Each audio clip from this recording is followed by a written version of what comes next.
લૂંટનો ગુનો. હળવદના રાણેકપર રોડ ઉપર થયેલ લૂંટનો ગુનો ગણતરીની કલાકોમાં ડિટેક્ટ કરી મુદ્દામાલ રિકવર તેમજ તે જ સમયે બનેલ વાહન ચોરીનો ગુનો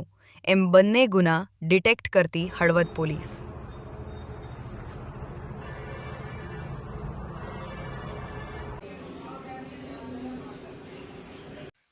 તાજેતરમાં હળવદના રાણેકપર રોડ ઉપર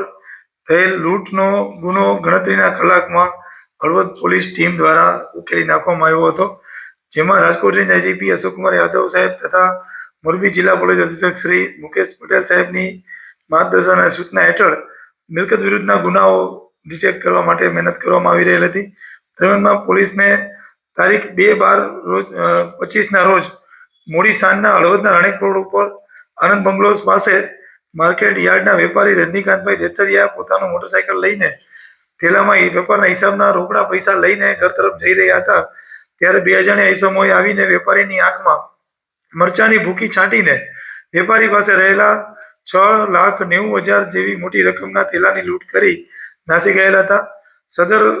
વેપારીની ફરિયાદ ઉપરથી ગુનો દાખલ કરવામાં આવ્યો હતો અને ગણતરીની કલાકમાં પીઆઈ વ્યાસ અને તેમની ટીમે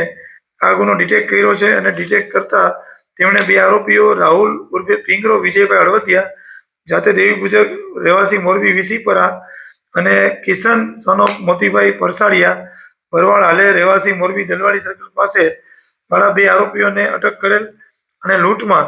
રિકવરમાં રોકડ રકમ 5,11,800 રોકડા રિકવર કરેલ છે, તેમજ લૂંટના રૂપિયાથી ખરીદેલ વાહન i20 કાર GJ27AH2440ની આ કામે રિકવર કરી અને ગુનો ડિટેક્ટ કરવામાં આવેલ છે અને આ કામે હળવદ પોલીસ દ્વારા ગણતરીના કલાકોમાં આ ગુનો ઉકેલી લઈ અને સારી કામગીરીનું ઉદાહરણ આપ્યું છે.